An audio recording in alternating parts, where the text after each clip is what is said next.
Hello everyone, welcome to BioEd. Today we are going to discuss about terms related with genetics. ये terms काफ़ी important है genetics को समझने के लिए क्योंकि ये frequently used होंगे. तो चलिए start करते हैं. पहला term है gene.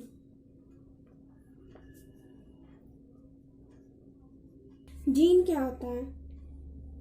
Gene is the unit of heredity. Gene is the unit of heredity. Gene heredity के यूनिट को बोलते हैं और जो कैरेक्टर पास होता है from one generation to next generation वो in the form of gene होता है. यानी कि जो कैरेक्टर पास हो रहा है वो जीन के फॉर्म में कैरेक्टर इनहेरिट करता है एक जनरेशन से दूसरे जनरेशन में. जीन टर्म को देने वाले साइंटिस्ट का नाम था जोहानसन. इन्होंने 1909 में जीन टर्म को दिया था. साथ ही साथ मेंडल ने जीन टर्म को फैक्टर का नाम दिया था और उन्होंने बतलाया था कि जो पेरेंट्स या ऑफस्प्रिंग में जो कैरेक्टर इनहेरिट करता है वो फैक्टर के टर्म्स में होता है. तो ये एक इम्पॉर्टेंट पॉइंट है और ये प्रीवियस ईयर में पूछा गया है कि मेंडल का जीन क्या था. तो मेंडल का जीन फैक्टर था. नेक्स्ट टर्म के ऊपर बात करते हैं. तो नेक्स्ट होता है एलील्स. एलील्स क्या होता है? तो एलील्स का डेफिनेशन होता है alternative form of jeans.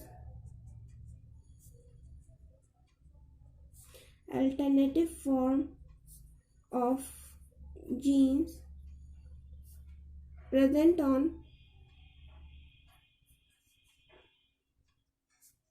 same loci या locus. इसका मतलब होता है position on the homologous chromosome.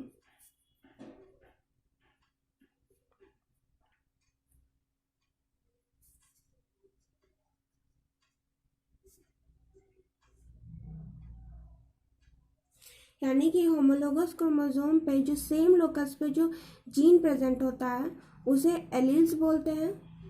जैसे कि ये देखिए, मान लीजिए कि ये होमोलोगस क्रोमोसोम है और यहाँ पे कोई एक जीन प्रेजेंट है और यहाँ पे उसका अल्टरनेटिव फॉर्म.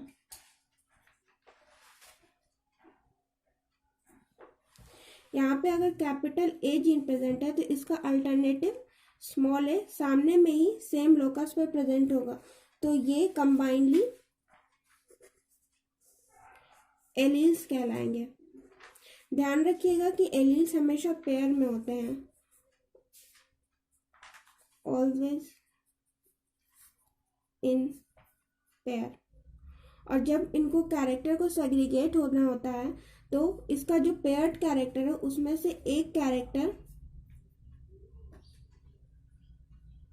दूसरे के साथ जाके पेयर करता है और फिर इसी तरीके से सेग्रीगेशन का फेनोमेना होता है.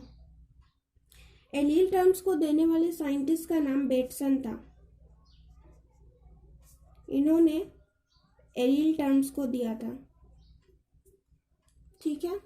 नेक्स्ट टर्म आता है होमोजाइगस.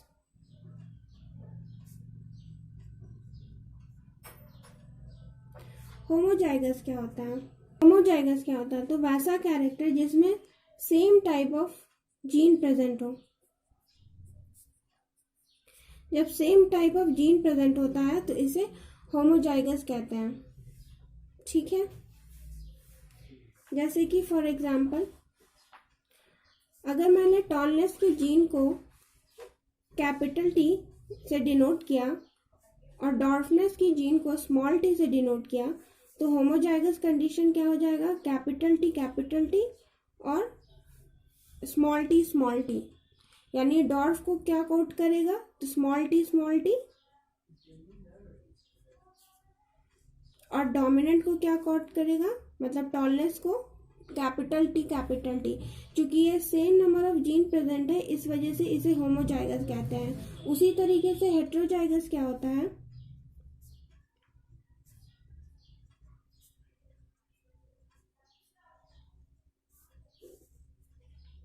जिसमें different type of gene present होता है, different type of gene. Example के इसमें लेते हैं, जैसे कि यहाँ पे टॉलनेस और डॉर्फनेस को लिया, उसी तरीके से जो हेटेरोजाइगस कंडीशन होता है वो डिफरेंट फॉर्म कलेक्ट करता है। ठीक है, ये हो गया। जैसे राउंडनेस के लिए हेटेरोजाइगस कंडीशन, एक अगर डोमिनेंट है तो दूसरा रिसेसिव होगा, फिर दूसरे मान लीजिए कैपिटल ए स्मॉल है। इस तरीके का जो डिफरेंट है उसे हेटेरोजाइगस कहते हैं, और सेम कंडीशन वाले को होमोजाइगस कहते हैं। ये देखिए ना, होमो को तोड़िए, होमोजाइगस को। होमो मीन्स होता है सेम, एज वेल हेटेरो का मतलब होता है डिफरेंट। ठीक है, नेक्स्ट आता है dominant.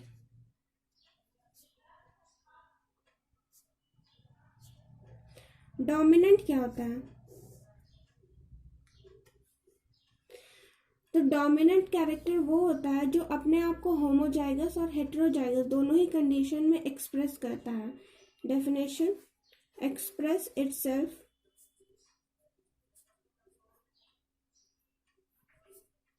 in homozygous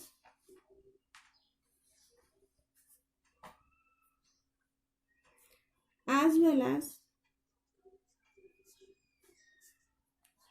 heterozygous condition।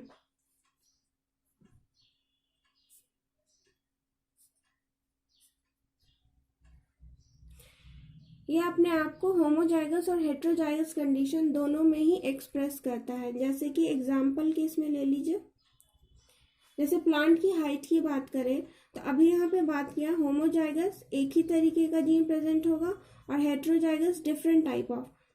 तो अगर टॉलनेस की बात करें, हाइट ऑफ प्लांट की बात करें,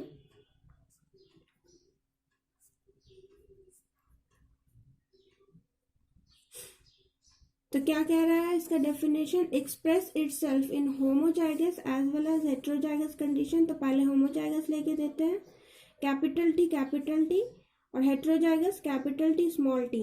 तो इस दोनों ही कंडीशन में जो प्लांट का हाइट बनेगा वो दोनों ही टॉल बनेगा। ठीक है, इस कंडीशन में तो समझ में आ रहा होगा कि जाहिर सी बात है दोनों कैपिटल टी प्रेजेंट है तो टॉल है। लेकिन यहाँ पे क्या होता है कि डोमिनेंट इसी वजह से होता है कि ये अपने नेक्स्ट वाला जो अल्टरनेटिव फॉर्म होता है उसको डिप्रेस कर देता है। अब खुद को एक्सप्रेस करता है और सामने वाले जीन को दबा देता है, और इसके जो कैरेक्टर होता है, मतलब इसका जो एक्सप्रेशन होता है उसको दबा देता है। इस वजह से इसको डोमिनेंट बोलते हैं। उसी तरीके से रेसेसिव आता है। रेसेसिव क्या होता है? रेसेसिव सिर्फ और सिर्फ होमोजाइगस कंडीशन में एक्सप्रेस होता है, हेटेरोजाइगस कंडीशन में नहीं। हेटेरोजाइगस का सेंस ये हुआ कि एक डोमिनेंट प्रेजेंट होगा तो दूसरा रेसेसिव प्रेजेंट होगा। तो जाहिर सी बात है जब डोमिनेंट प्रेजेंट होगा तो रेसेसिव खुद ब खुद दब जाएगा। तो रेसेसिव क्या होता है? एक्सप्रेस इटसेल्फ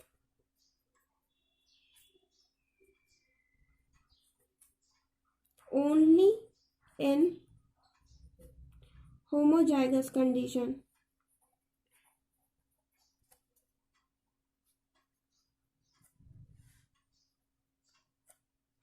एग्जाम्पल, वही प्लांट का हाइट, ये सिर्फ और सिर्फ होमोजाइगस कंडीशन में अपने आप को, ये सिर्फ और सिर्फ अपने आप को होमोजाइगस कंडीशन में एक्सप्रेस करेगा।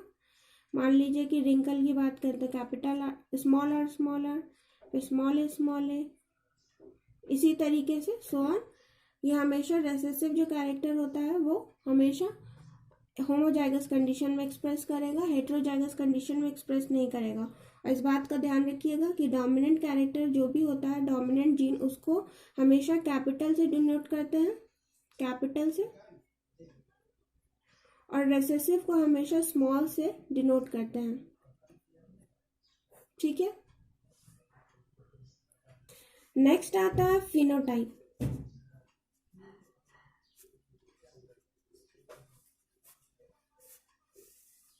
फिनोटाइप क्या होता है?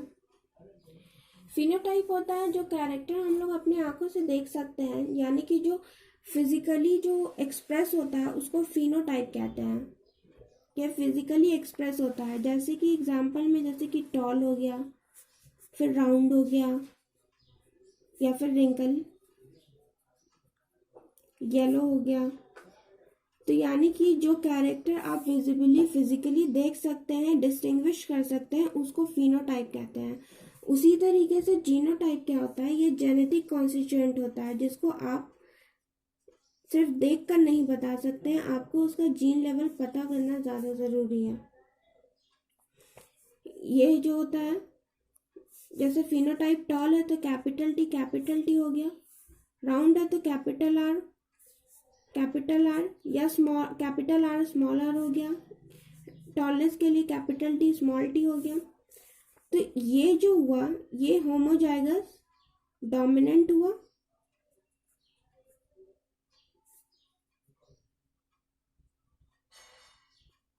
उसी तरीके से ये हेटेरोजाइगस डोमिनेंट हुआ।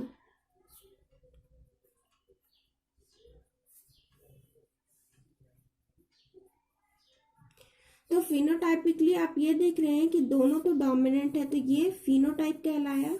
और यहाँ पे जो आप ये देख रहे हैं कि ये एक होमोजाइगस है और दूसरा हेटेरोजाइगस है। हेटेरोजाइगस सेंस एक इसमें कैपिटल जीन प्रेजेंट होगा तो दूसरा रेसेसिव जीन यानी स्मॉल जीन प्रेजेंट होगा, दूसरे में दोनों ही कैपिटल टी यानी कि दोनों ही डोमिनेंट प्रेजेंट होगा। तो इसी चीज को जेनेटिक कॉन्स्टिट्यूएंट, इस चीज को जीनोटाइप कहते हैं। और ये दोनों ही जब डोमिनेंट दिखाई दे रहा है आपको फिजिकली, तो इसे फिनोटाइप कहते हैं।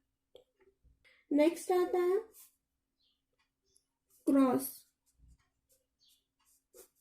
क्रॉस किसे कहते हैं, तो जब एक जनरेशन को नेक्स्ट जनरेशन से क्रॉस करवाते हैं यानी कि हाइब्रिड करवाते हैं, रिप्रोडक्शन करवाते हैं, तो उसे क्रॉस बोलते हैं। एक प्लांट को मान लीजिए प्लांट ए है, उसको आप प्लांट बी से रिप्रोड्यूस करवाएंगे तो उसे क्रॉस कहेंगे, और ये डिफरेंट जनरेशन का होता है। नेक्स्ट उसी तरीके से सेल्फिंग हो जाता है। सेल्फिंग में भी आप क्रॉस करवाते हैं लेकिन सेम जनरेशन वाले को करवाते हैं।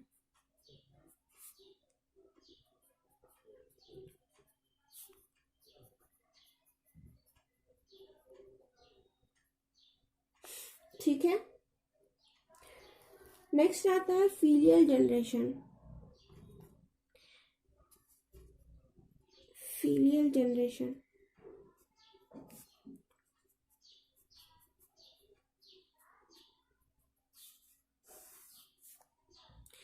जैसे कि यहाँ पे मान लीजिए कि आपने जैसे प्लांट ए और प्लांट बी को क्रॉस किया, तो मान लीजिए इसका प्रोडक्ट आता है सी, तो ये जो सी है ये फर्स्ट फीलियल हो गया। ठीक है।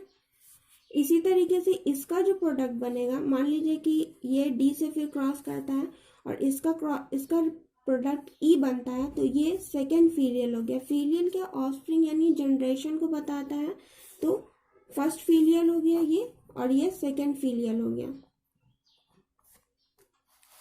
ठीक है। नेक्स्ट आता है हाइब्रिड। हाइब्रिड वही क्रॉस को बोलते हैं, जब एक पेरेंट को दूसरे पेरेंट से क्रॉस करवाते हैं तो जो प्रोडक्ट बनता है वो अपने पेरेंट से सुपीरियर होता है, हाइब्रिड होता है, मतलब मिला जुला, अपने दोनों ही पेरेंट का मिक्सचर होता है, तो उसको हाइब्रिड बोलते हैं। और ध्यान रखिए यहाँ पे एक इम्पॉर्टेंट टर्म बनता है हाइब्रिड विगर। हाइब्रिड विगर ये काफी बार पूछा हुआ है, और इसको हेटेरोसिस भी बोलते हैं। हेटेरोसिस ये क्या होता है, जब जो फीमेल जनरेशन यानी कि जो नेक्स्ट जनरेशन होता है, जो ऑफस्प्रिंग होता है, वो अपने पेरेंट्स से जब ज्यादा सुपीरियर होता है तो उसको हाइब्रिड विगर कहते हैं।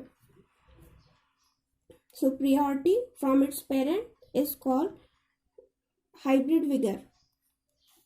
जैसे कि मान लीजिए कि ये एक प्लांट है,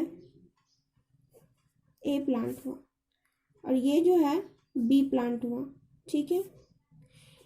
ये जो प्लांट ए है वो काफ़ी अच्छा फ्रूट देता है, लेकिन इसके साथ प्रॉब्लम क्या होता है कि ये तुरंत ही सड़ जाता है, जिसकी वजह से इसका जो ड्यूरेशन होता है, मतलब ज़्यादा टाइम तक ये टिक नहीं पाता है और जल्दी ही सड़ जाता है। लेकिन इसकी फ्रूट की क्वालिटी बहुत ही अच्छी होती है। लेकिन ये जो प्लांट बी है ये फ्रूट अच्छा नहीं देता है, बहुत ही ख़राब क्वालिटी का देता है, लेकिन इसके पास पेस्ट रेसिस्टेंट का क्वालिटी है, यानी कि इसका फ्रूट जो है वो जल्दी सड़ता नहीं है और लॉन्ग टाइम तक बना रहता है। तो हमने क्या किया, इस प्लांट ए को प्लांट बी से क्रॉस जब करवाया तो हम लोगों को प्लांट सी मिला। और ये जो प्लांट सी है इसका फ्रूट का क्वालिटी भी बहुत अच्छा आएगा और इसके पास पेस्ट रेसिस्टेंट भी होगा। तो इसी फेनोमेना को हाइब्रिड विगर कहेंगे, जब ये एक अकेला सी प्लांट अपने दोनों ही पेरेंट से सुपीरियर है, जबकि ए प्लांट के पास सिर्फ एक फ्रूट का क्वालिटी है और बी प्लांट के पास सिर्फ पेस्ट का क्वालिटी है। तो इसी चीज़ को, यानी कि ये अपने पेरेंट से सुपीरियर है, इस वजह से इस फेनोमेना को हाइब्रिड विगर कहेंगे। ठीक है, आज के लिए बस इतना ही। Thank you.